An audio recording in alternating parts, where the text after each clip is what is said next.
Welcome back, everyone.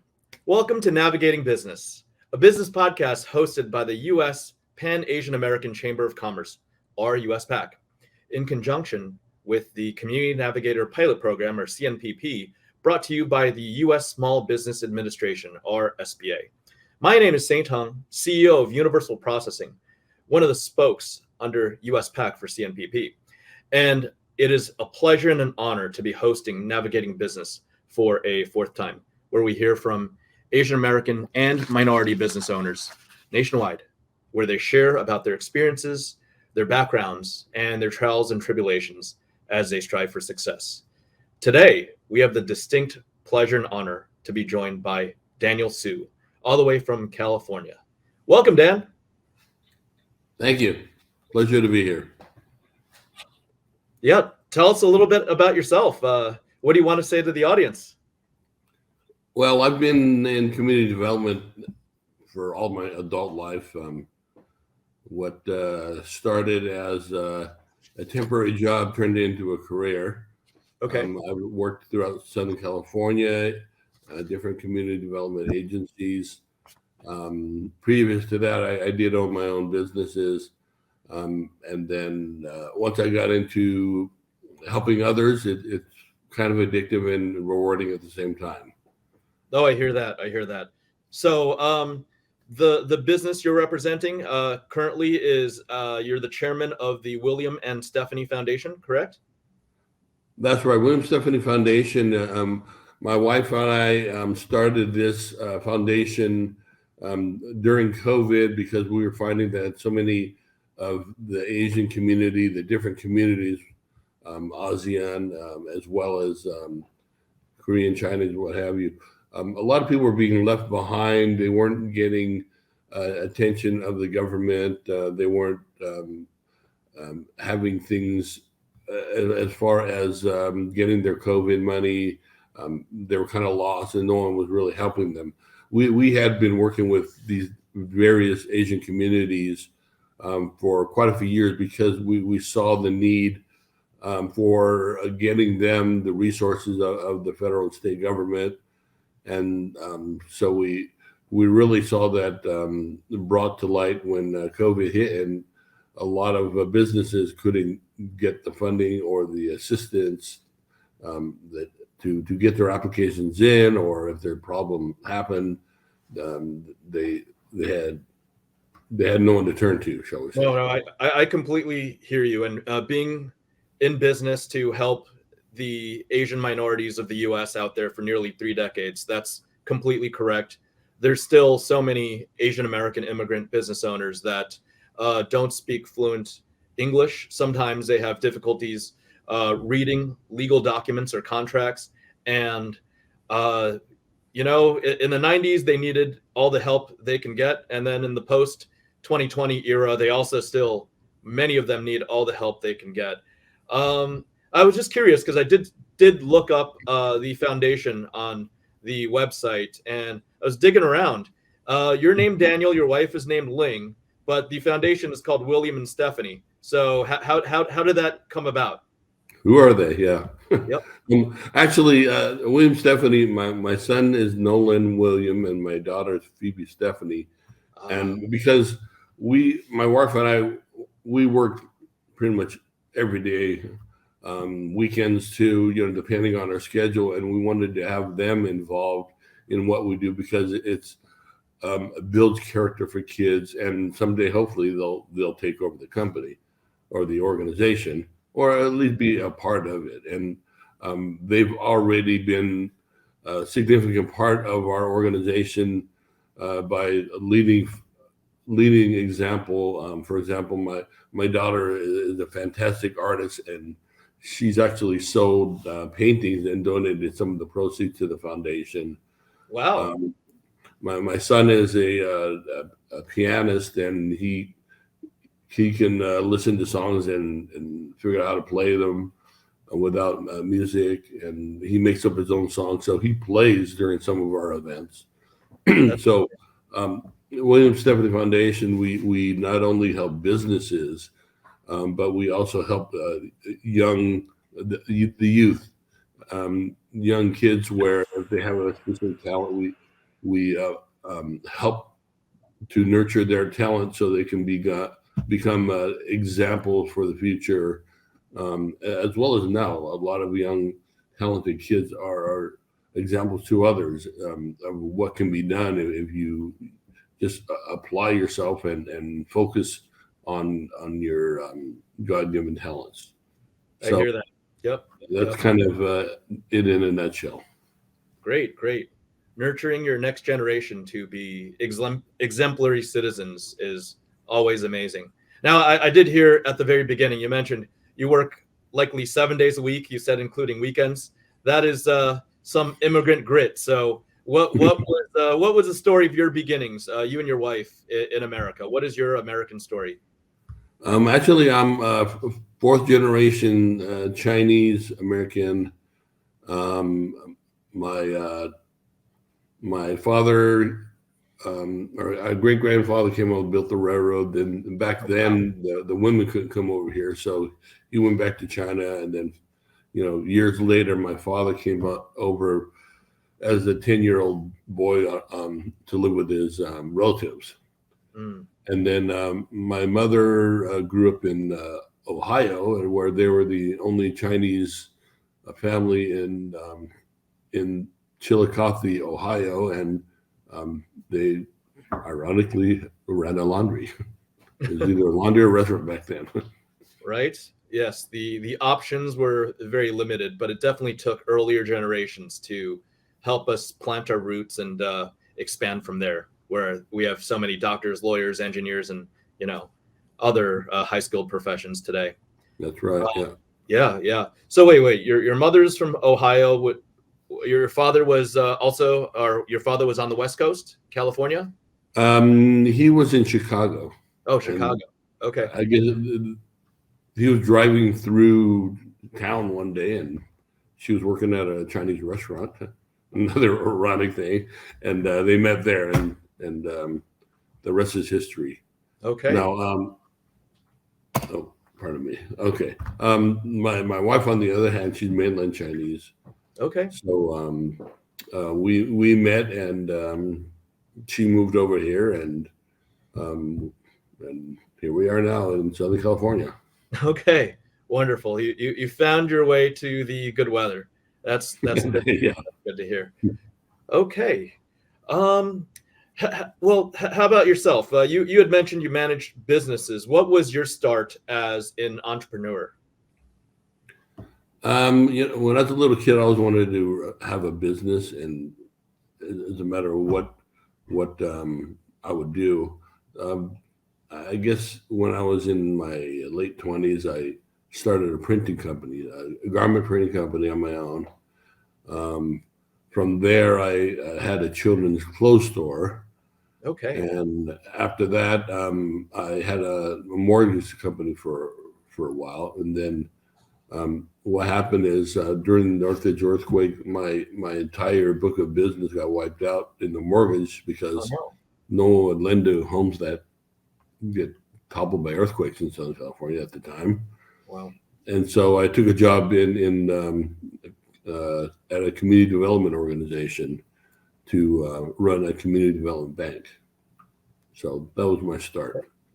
Wow. So you ran 2 or 3 businesses, even the garment business and the printing business. I get how that connects with clothes, but how did you make the jump to the financial market or mortgages? I had a friend at the time who he was into mortgage, and I needed to make some money. So he said, well, why don't you try this out and see what you think? So fair enough. Yeah, I was good at numbers. So okay. Being good at numbers, also ironic. An Asian that's good at numbers, right? We covered the laundromat, we covered the Asian restaurants, and now we're great at numbers. But I never want to be a doctor. I kid. So during your entrepreneurial journey, Dan, what would you say were some significant lessons that you learned?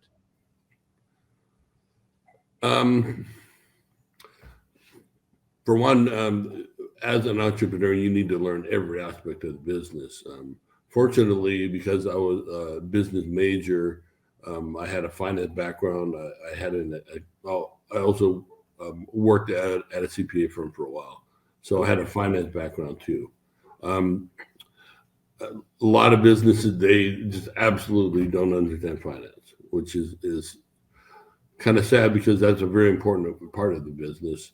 Oh, I agree. Um, Yeah. Another thing is you really need to be out there and meeting people and letting people know that you're there in business.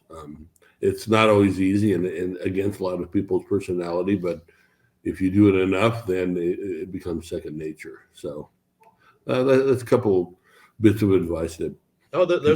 those are both gems. I agree with you completely. You need your fundamentals. You never know when those business law classes that you took in college will come in handy. Maybe some tax fundamentals, accounting fundamentals. Those are all really important because a business is there to make money, right? And you got to figure out what to do when you're making that money, and how to allocate accordingly to handle your taxation and whatnot. And Absolutely. yep, yep, yep, yep. Okay, let's see. Let's get back to the William and Stephanie Foundation. What it seems like your outreach is to focus on Asian American communities and the underserved communities, but you also help anybody reaching out looking for help at William and Stephanie, right? That's right. That's right. Now, before I had worked under some different federal contracts, and I noticed that a lot of the focus was on the low hanging fruit when it comes to minority community like Hispanic, African American, Mhm. Chinese, shall we say. But a lot of the different groups, for one, they're kind of being ignored, Mhm. kind of like the most second choice when it comes to marketing to them, to do events for them, to do outreach to their communities. And a lot was due to the fact that it's not easy to penetrate some of these communities at times because they don't know who you are. Yep. And a lot of times, people have even told me, "Hey, you know what? Don't if this guy's government, don't even send them because they'll show up and they'll talk a good story, and then we'll try to get a hold of them, and they won't return our call ever." Absolutely. So Yep. we try to we determine, you really need to go in there and build friendships and show people that you're going to be around tomorrow and a month from now, a year from now. And so we were fortunate enough to work with the Consul General of Cambodia because he, of course, knows all the other consul generals of the Asian communities or Asian countries. And so they are actually looked up to by their citizens, even if they're over here, and they have ongoing communication and interaction, whereas we would never go to consulate here, the American consulate or what have you, or in case of Chinese consulate, not like they will, because they'll have events and so forth. So we started getting into their communities by that way, and then from there you have their chambers of commerce and so forth. And so slowly they start to get to know you and trust you, and we try to support their activities. We donated a lot of PPE during COVID times to these communities, and so they figure, yeah, I guess these guys are okay. Okay. These guys aren't bad. They're actually looking out for us. No, Right. Daniel, I completely hear that.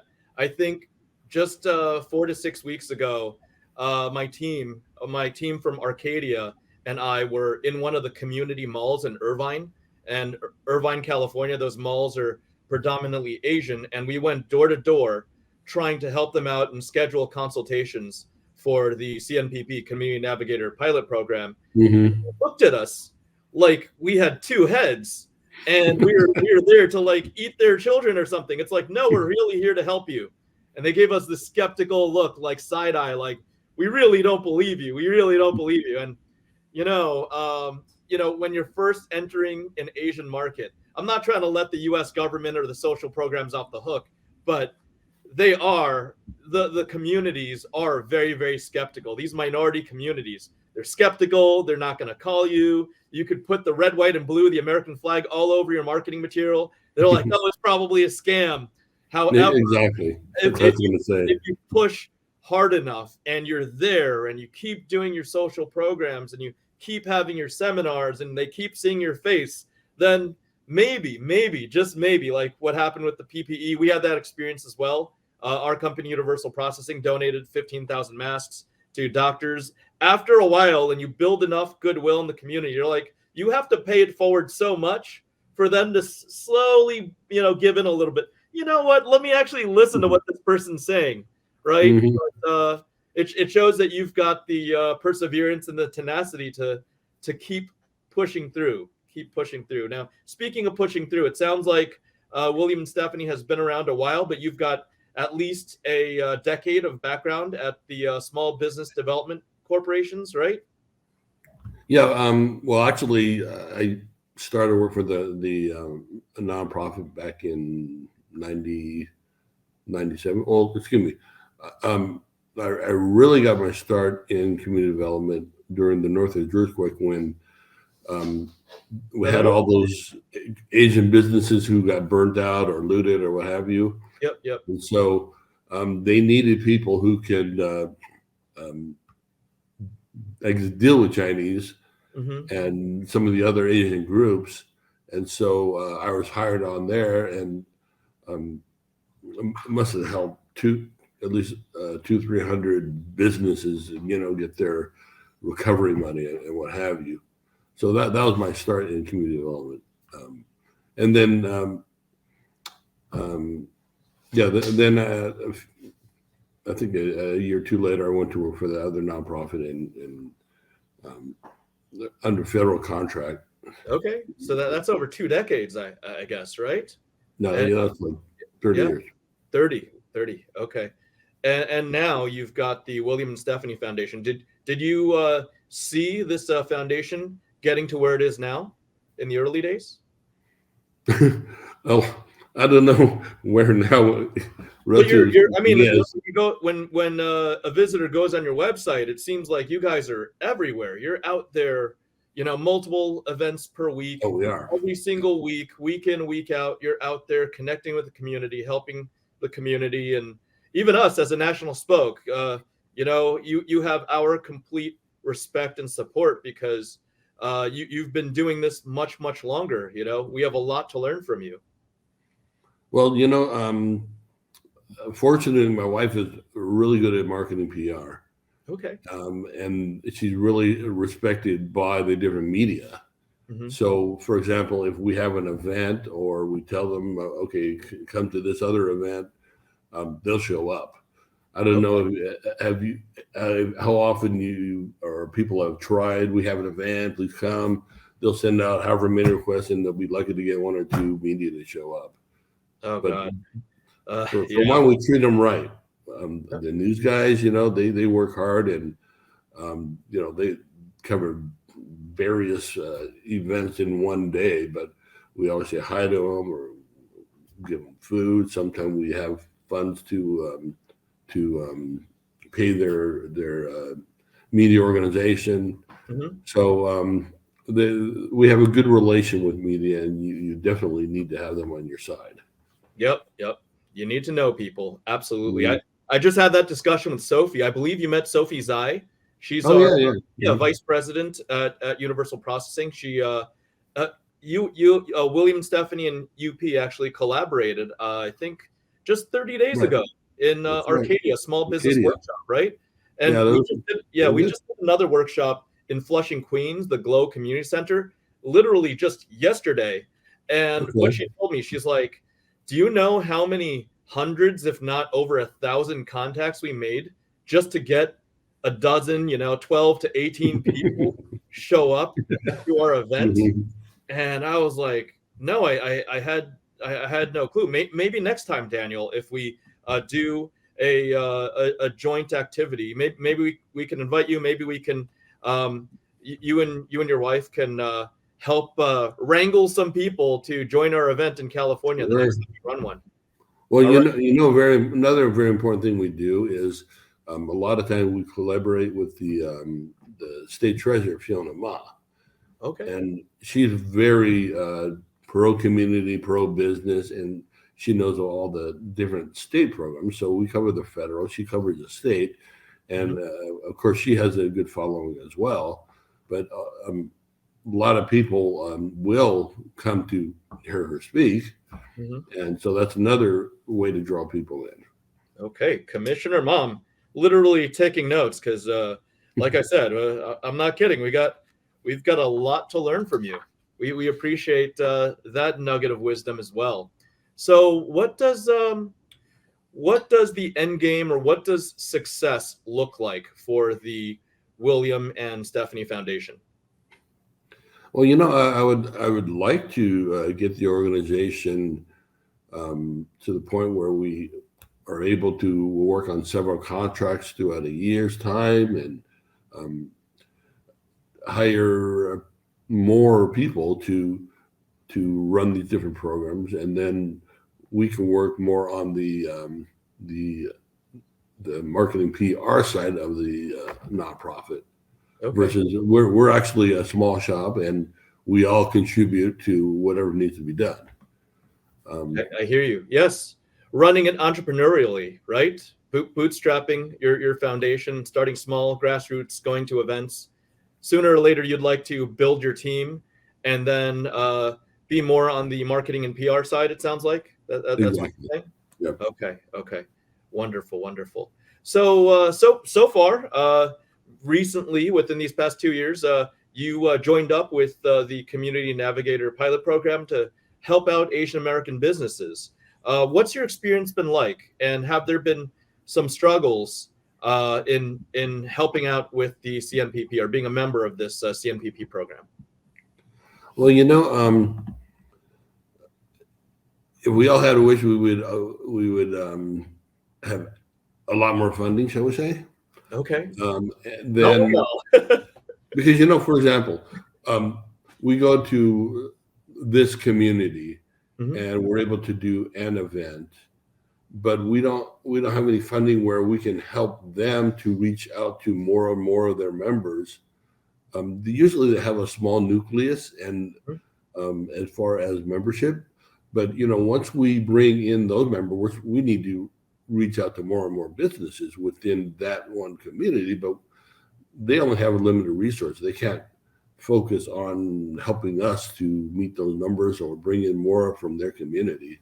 So that's one problem where if there's more adequate funding, then we can give them enough to hire someone either part-time or full-time, and their focus is to bring people in, introduce us, or even help to do more events within their community to bring those new businesses in. Because as you count one business once and you can't count them again. So you always have to be out there bringing in more and more businesses. Yes, finding opportunities, finding candidates to help out with. Yes. Right. Yeah. And then, as any business, they usually have more than one problem. So you help them, you do one thing, and then, can you help me with this, that, and the other? So our time is being filled up trying to service these guys, but we can only count them that one time. Okay. So it makes it difficult to adequately service them with limited funds, shall we say, and then also you need to continue the marketing effort on all fronts. Absolutely. No, I hear you. And usually we allocate at least an hour or two for the candidate and maybe a follow-up just in after a certain amount of interactions. We've done as much as we can, and you've got to go down the list of other candidates that are looking for help. But I would say, if you look at the silver linings, the fact that there are candidates lining up and needing help and coming back again and again means that first we found the candidates, right? So this community navigator pilot program has some reach. And second, the candidates coming back, they're coming back for more help because the help was useful in the first place, right? Right. So, I'm just, Catch I agree with 22. you. We can always use funding. And I know Mrs. Allen, president of US PAC, she's out there in DC trying to, convince Congress and the SBA to expand on their budgets, and she'll look out for us if and when she's successful. I have complete faith. By the way, speaking of Mrs. Allen, are you going to be at Celebration in a couple days? I will be there. Wonderful. We'll see you there. We'll both go tug on that robe and be like, ma'am, how's it looking? So we'll be aligned in that sense. Okay, let's see. You're, like I said, you're out there week in and week out. Do you have any highlights of the past week or month or year? What are you proud of when you're out there, representing and promoting the William and Stephanie Foundation? It's kind of surprised me, but a lot of times I'll have people come up to me and they'll say, hey, really appreciate your advice and what you said about this, that, and the other, and it's really inspiring, or you really helped me in this situation. So that's really the rewarding side of this, and we really help businesses from literally startups to actually some very large businesses too, because the large ones are going to help the economy in a greater way, as well as hire a heck of a lot more people quicker than, of course, the smart startup guys. So anyone comes in the door, we help, but also the fact is we've established good relations with large businesses enough that they will come to us when they need help in specific areas, and they appreciate what we do, and that's a good thing. It's not like we're just small business and that's all we can do. Any business, if you need help, we're here to help you. I think exactly. our organizations are aligned in that sense. And going back to what you said about just having these candidates, having these small businesses come up to you and be like, hey, thanks for helping. You've really made a difference. That is a proud moment. That is a really fulfilling moment. And for me, having worked with the CNPP for nearly 2 years now, I agree. You start, from walking into a business and they're looking at you like you've got two heads and you're there to rob them. And then slowly, you go through that whole, progress, and you keep knocking on doors and you keep going back. And eventually they're like, hey, you know what? You're actually here to do good. You've actually made a difference. That's a whole redemption arc right there. So I hear you, man. Now, going back to what I had asked initially, and you gave us a couple of gems. Can you quickly talk about the experience of the business person from startup, or even medium sized or big business? And do you have any specific advice for Asian Americans trying to succeed in business in the U.S.? I would say, if, for example, if you have certain connections to an industry, whether it's family ties or friends or what have you, if that's something you might look into as far as, can you make that a viable business? Of course, you don't want to go into something where there's too much competition, for one. Okay. But also you need to enjoy what you do, because this is not a 9-to-5 job. Running a business, entrepreneurship is definitely right? not 9 to 5. Yes. Exactly, right. So you also have something which you need to pick something which suits your personality, your lifestyle, is your spouse and family going to support that? It's very important too, because as an entrepreneur, there are certain demands on you that it's not going to be easy. You can't like go home and forget about it. It's a continuous thing. So, anyways, I would look for something that obviously that suits your personality, suits your expertise, or your um, um, level of capacity. I would say Know-how, skill set, passion, exactly. all of that. Yes, yes. I just want to note for the viewers out there that not once was money or compensation even mentioned there. And that's how you know it's real advice, because I would say that the profitability of a business, that's actually a byproduct of your passion, your know-how, your dedication, the results of your family supporting you when you start and when you engage in a business. If you're doing well and if you're providing, a good or service that's beneficial to others, the revenues will find their way into their business. But like Daniel said, it's really important that you have any sort of connection with the business and you actually like doing it. So don't get into business for the money. Would you agree with that, sir? Absolutely. Yep. Absolutely. Yes, yes, yes. All right. Looks like we're rounding out the episode, but I do want to ask you this.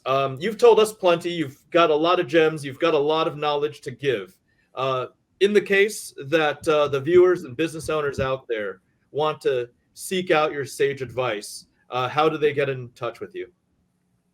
Oh, they can just Google William Stephanie Foundation, and Okay. our Facebook pops out, our website pops out, and we have a call-in number. Okay. So yeah, He's got a easy. website, telephone, email, socials, everything, That's right? right. So reach We're him out out, reach out to Daniel and Ling at the William and Stephanie Foundation.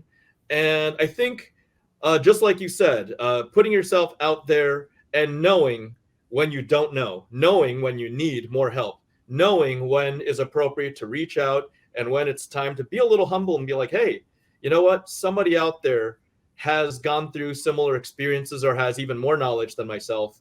And I'd say there are many cases where Daniel can be that candidate to impart this sage advice. That's right. All That's all. right. Before we go, any last words, sir? Any last words? Anything you'd like to share with the viewers?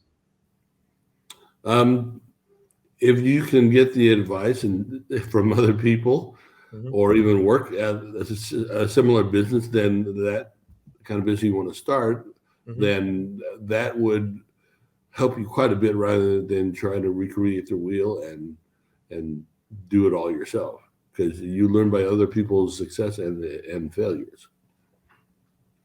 Wonderful, wonderful. Yeah, get other people that have been there to save you time on your journey, right?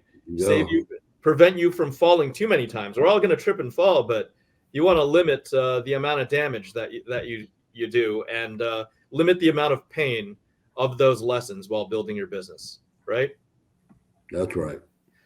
Wonderful, wonderful. Well, it's been a great discussion, Dan, and it's been a pleasant conversation. It's good to always listen to many stories from Asian Americans and other minority business owners to find out how to navigate business in America, especially in these days when it's tough to find the resources that one needs. We also want to thank our audience for tuning in, and we hope, as usual, you can continue to join in on our next episodes, upcoming episodes of Navigating Business. Remember, this is a podcast brought to you by the U.S. Pan Asian American Chamber of Commerce, the U.S. PAC, with the Community Navigator Pilot Program, or CNPP, as part of the SBA.